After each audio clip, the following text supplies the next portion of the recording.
Bueno, nuevamente le damos las gracias al Padre por permitirnos nuevamente estudiar. Nosotros estamos estudiando un tema que tiene que ver con identidad, porque muchas veces nosotros, para recordar, a veces no sabemos ni cómo llamarnos cuando alguien nos pregunte y nos hagan algún tipo de pregunta, ¿no? Eh, no sabemos contestar si somos cristianos o aquí allá, entonces tenemos como esa falta de la identidad. Entonces, el punto aquí es definir qué nuestra identidad o qué define nuestra identidad es el tema que estamos hablando. La semana pasada ya llevamos dos, este es el tercero, y la semana pasada estuvimos hablando sobre el hebreo, la palabra hebrea, que se nombró así a Abraham. Celebró el hebreo porque no solamente porque venía de descendencia de los Heber, sino porque prácticamente pues eh, también es el que pasó al otro lado. Y bueno, importante que nosotros definamos esa palabra y prácticamente eh, esa palabra la relacionábamos con lo espiritual, y era el pasar de un estado a otro. El hebreo como tal, Abraham, eh, recibió un llamado del Padre, y el llamado fue bien preciso y era a dejar todo, su parentela, su familia, su tierra, todo. Y pronto sabíamos que ese cambio que iba a hacer él era como pasar de las tinieblas a la luz. Él comenzó con el monoteísmo, comenzó él a hablar sobre un solo Dios, porque él venía de toda esta influencia de idolatría de sus ancestros, su padre, idólatra, vendedor de ídolos, ¿no? Entonces, esto de hebreo lo relacionamos más que todo es con este concepto de usted moverse de un lado al otro. De igual manera, nosotros de una manera u otra hemos sido llamados de las tinieblas a la luz. Hemos sido llamados a buscar la manera de agradar a nuestro Padre con nuestra manera de vivir. Hemos sido llamados de las tinieblas a la luz. Entonces, después hablamos un rato, y sería bueno que usted escuche el video pasado para no hablar mucho de él, pero hubieron tres personas que se le nombró hebreos, y uno de esos fue José, a José el que estuvo el hijo de Jacob, y también a Moisés. A Moisés también se le llamó de igual manera hebreo. Y hablábamos de la importancia de cuando ellos entraron a Egipto, se le habló que entraron la familia de Israel.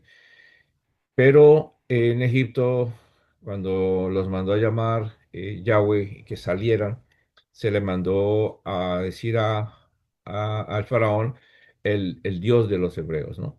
Y hablábamos de que es que estaban ellos, ya se habían metido mucho en la idolatría y estaban pues bastante mal en ese sentido espiritual, y el padre era como llamándolos a salir de la idolatría. Bueno, si nosotros continuamos con este pensamiento, hoy quiero hablar sobre israelita. ¿Qué es un israelita entonces? Entonces, nos toca llevar la continuidad. La continuidad basada en que después de que Abraham sale de Ur de los Caldeos, llega a Harán, su papá muere y él continúa hacia adelante. Ahora encontramos que Abraham, como hablándolo así pues rápidamente, tiene un hijo llamado Isaac, después tiene otro hijo llamado Jacob. Entonces Abraham sale en obediencia al padre. El padre le da promesa, le cambia el nombre de Abraham a Abraham y le da promesa de descendencia y de tierra.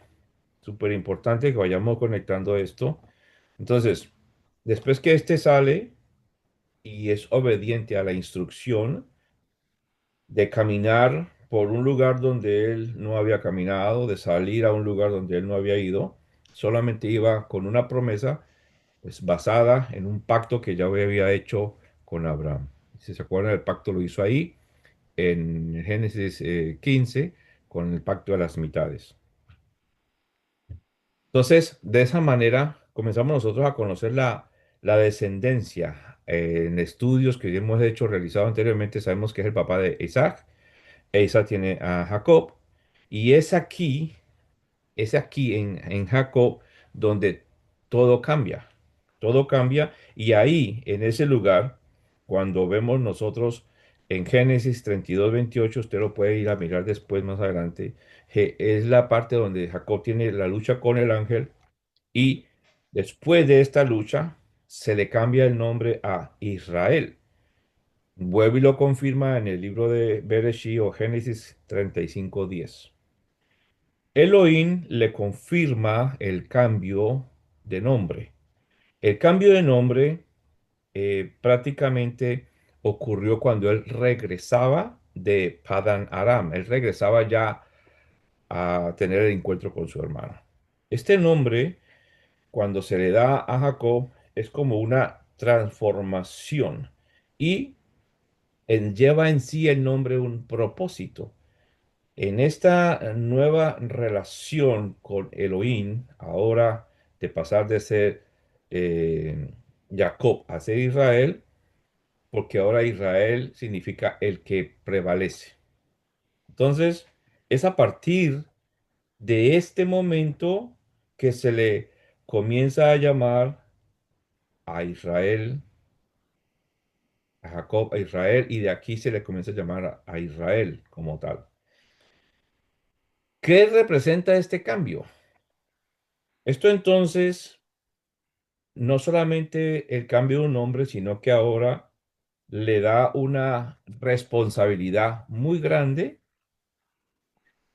al pueblo. Los israelitas ya no son simplemente, y quiero que me escuchen bien, entendiendo el concepto hebreo que hablamos la semana anterior, los israelitas ya no son simplemente hebreos, o sea, el que pasa al otro lado, tanto en lo físico como en lo espiritual, porque es que no existe una constitución, un pueblo como tal hebreo, como lo que sigue es una nación de Israel. Ahora, en Israel, entonces, ya dejamos de ser un forastero espiritual, ese hebreo que andaba, que hizo un cambio, hizo una decisión de cambio, pero continuó caminando como un forastero. Ahora ya en su nieto Israel, ya como un forastero espiritual, deja prácticamente eso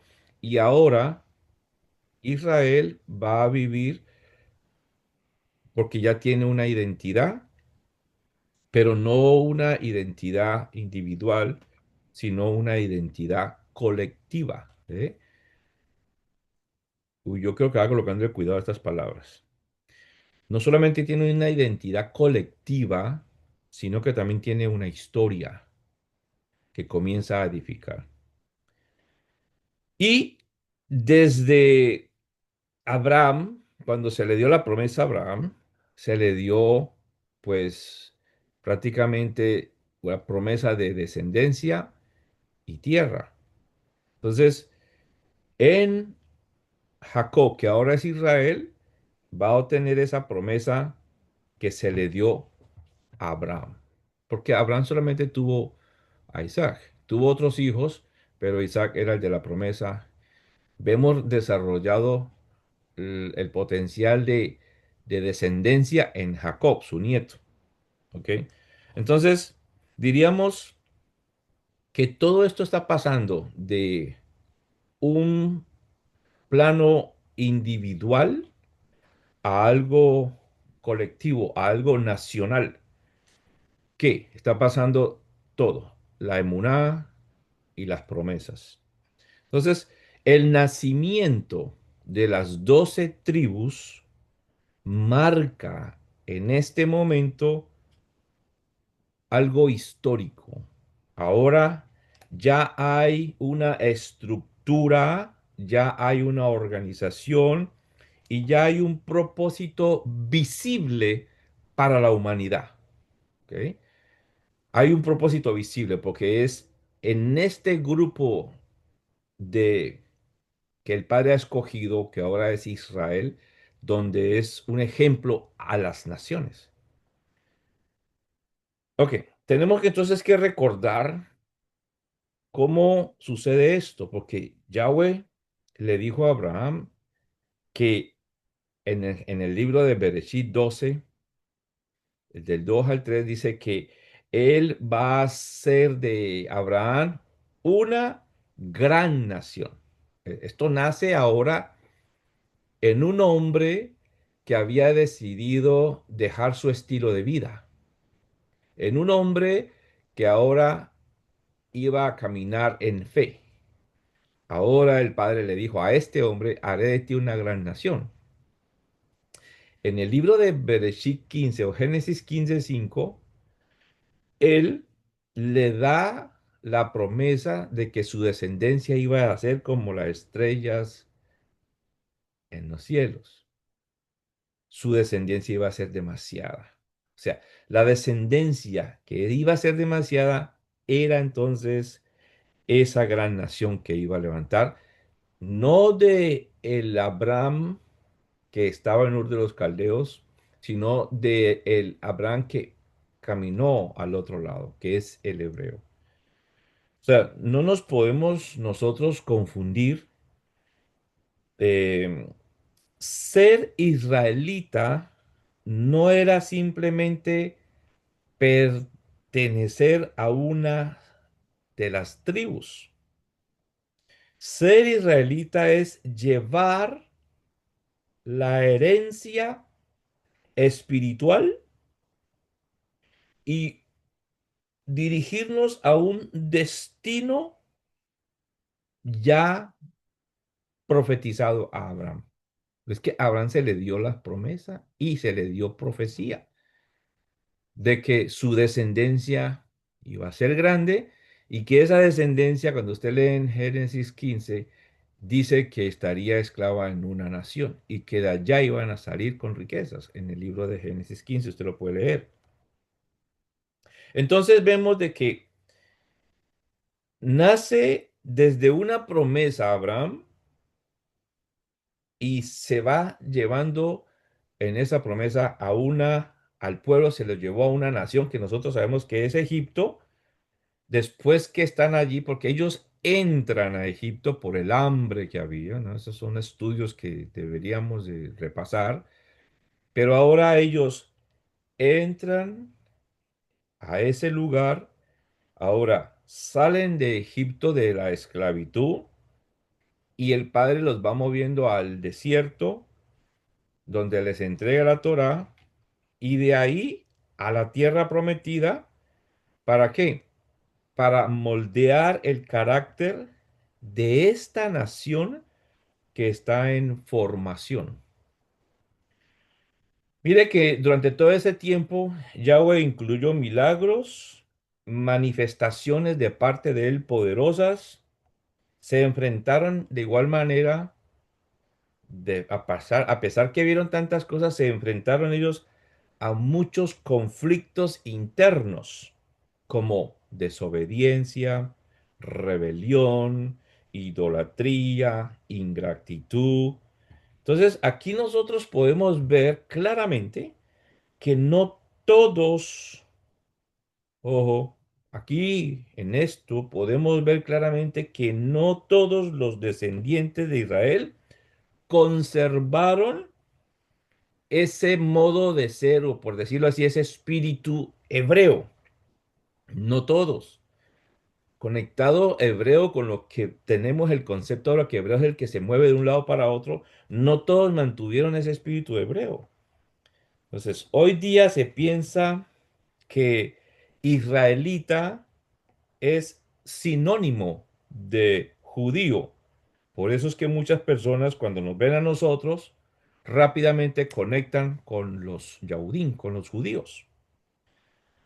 Pues tenemos que ver de que las personas que no conocen esta historia, pues rápidamente nos pueden confundir, nos pueden decir que somos judíos.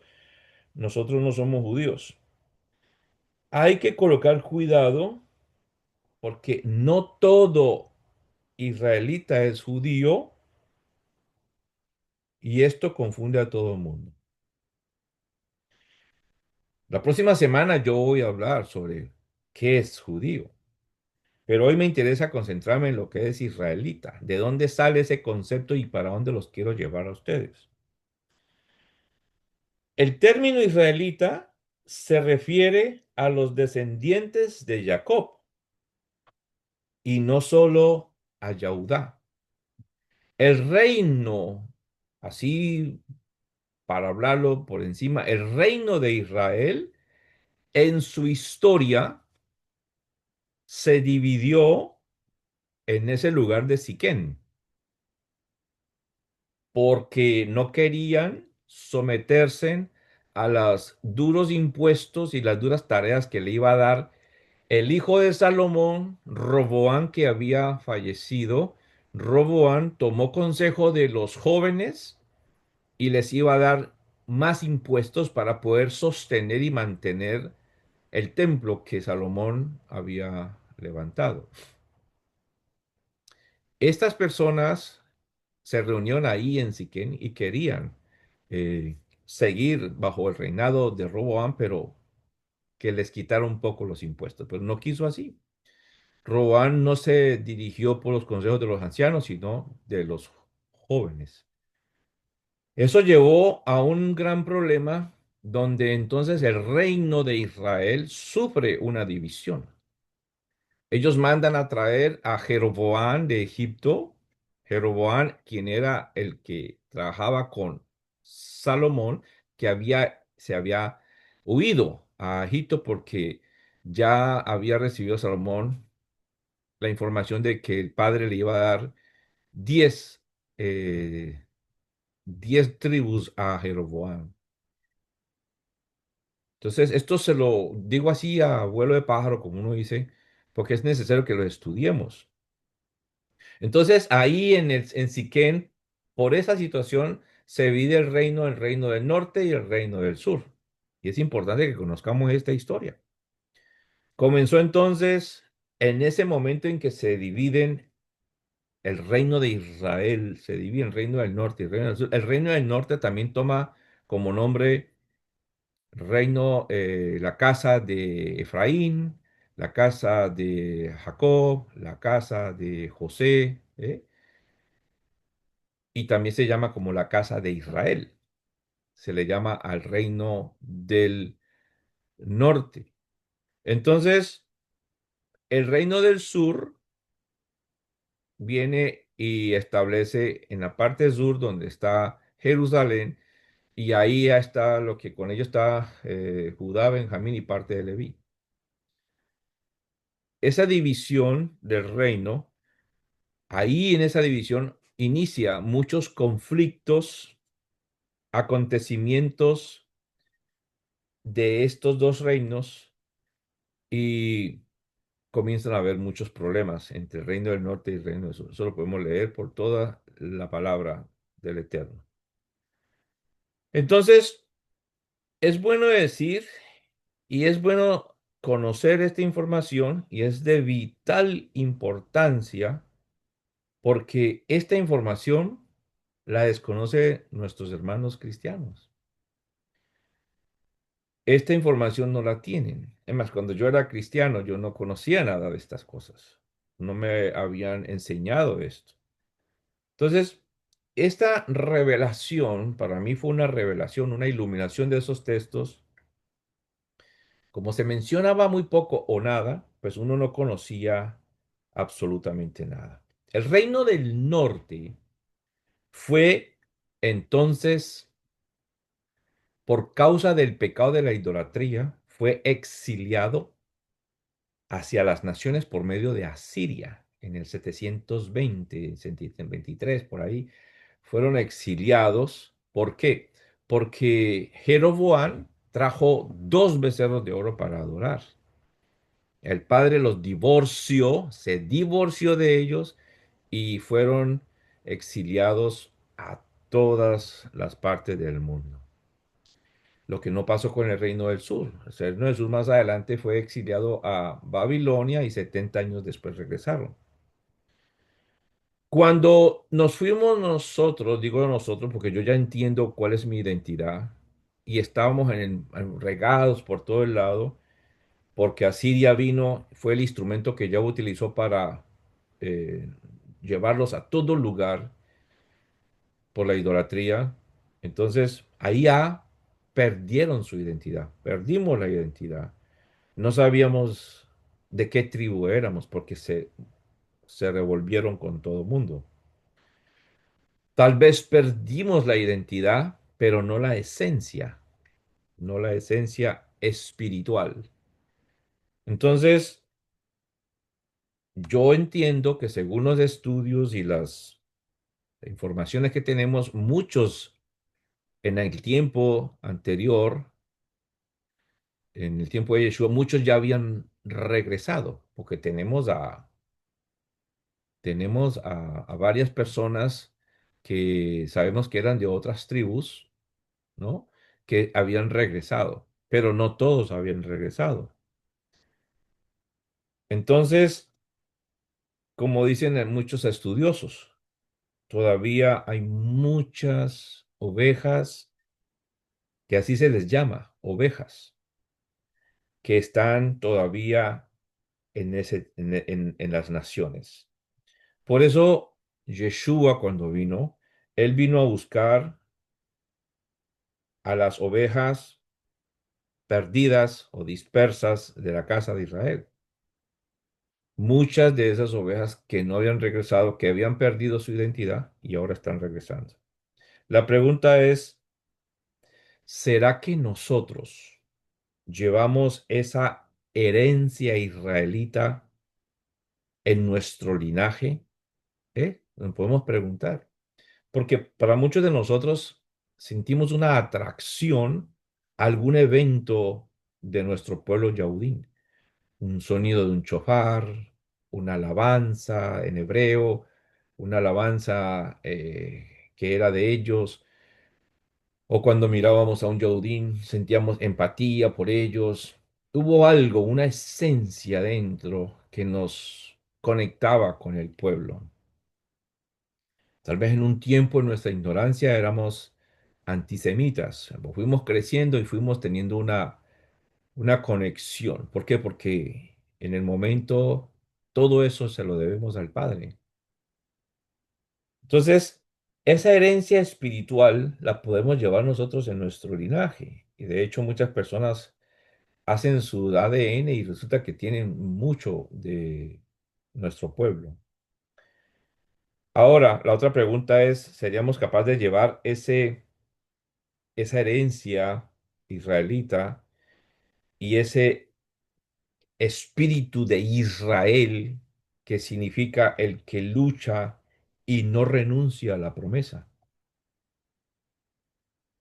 Imagínense que muchas personas leen en el tiempo de hoy textos como Juan 10 del 27 al 28, cuando dice que Yeshua vino, que Él es el buen pastor y Él vino a buscar las ovejas perdidas de la casa de Israel. Y no se dan cuenta que están hablando de seres humanos. Piensan piensan que es una analogía, que es una metáfora. No, sí, nosotros somos humanos, pero se nos ha llamado ovejas. Cuando se lee el libro, la parábola de la oveja perdida en Lucas 15, del 4 al 7, Yahweh no va a buscar ovejas como animales, está comparando una metáfora que esa oveja somos nosotros.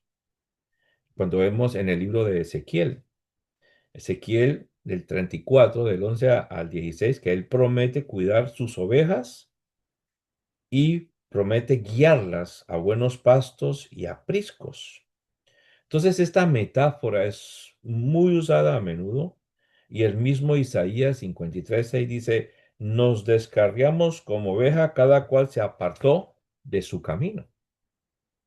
Entonces, para conectar estos dos términos, hebreo e israelita, ya sabemos de dónde sale esto de Israel. Entonces, el hebreo es aquel que deja un estilo de vida, una parentela, una nación y se mueve a algo especial de parte del Padre en obediencia a una instrucción y caminando. caminando sobre una promesa dada desde un pacto. Y él decide caminar sin saber a dónde va. Esa caminada llegó un momento donde su descendencia se activa, entonces la promesa de la multitud de naciones, de serán una nación grande, la bendición o la promesa de que seremos como las estrellas, porque tanto a Abraham, a Isaac y a Jacob se le dio estrellas, dice que seremos como estrellas, al otro se le dijo como la arena del mar y al otro le dijo como el polvo de la tierra, refiriéndose a las naciones. Entonces, ahora los hebreos tienen una identidad israelita, pero no todo israelita es hebreo si lo conectamos de esta manera, porque es que hebreo en sí no es una etnia, hebreo en sí es el nombre que se le da a aquella persona que salta de un lugar de oscuridad a la luz, como lo que llamamos nosotros en santidad. Pero ahora este descendencia, el nieto, ya marca ahí un punto muy importante sobre la multitud de naciones. Y es ahí en uno de estos 12 hijos, que es en José, donde se da esta bendición de multitud de naciones, de Melo Hagoín. Porque José tuvo dos hijos, Efraín y Manasés. Pero el punto aquí es que nosotros entendamos que nosotros somos esas ovejas que fuimos dispersas, ahora estamos regresando para poder nosotros mantenernos bien. Entonces, los israelitas que hemos descubierto nuestra identidad, necesitamos mantenernos hebreo-israelitas, porque hay muchos israelitas o israelitas que no son hebreos, que todavía no han descubierto verdaderamente el propósito que el Padre quiere, no solamente decir que son, no es que usted haya nacido en ese lugar, es que esta es una herencia que hemos recibido de nuestros padres. Estamos regresando, descubriendo nuestra identidad y necesariamente necesitamos ser hebreos israelitas. Ahora, los israelitas, como tal, no son judíos todos. Los judíos son israelitas, pero no todos los israelitas de las tribus son judíos. Como le digo, eso lo vamos a hablar la próxima semana, pero lo importante que yo quiero que usted entienda hoy, en esta pequeña explicación, la palabra israelita, ¿de dónde sale? Y que no todo israelita es hebreo, conectándolo como una persona que ha dejado un estilo de vida y se mueve. Entonces el llamado de nosotros es a entender que el Padre anda buscando no darnos una identidad como una entidad, como que sea parte de un pueblo, sino que tenemos que ser parte y vivir como el Padre nos ha llamado a hacer. El Padre nos ha llamado a salir de las tinieblas a la luz, a hacer un cambio. Y haciendo ese cambio, ya dejamos de ser esos hebreos forasteros y nos vamos a ubicar como israelita, un hebreo israelita, que tenemos una identidad, que estamos recuperando esa identidad como hebreo israelita, no dada por un ADN. Y si esta persona se hace el chequeo del ADN y resulta que es un judío, pues amén, gloria a Dios.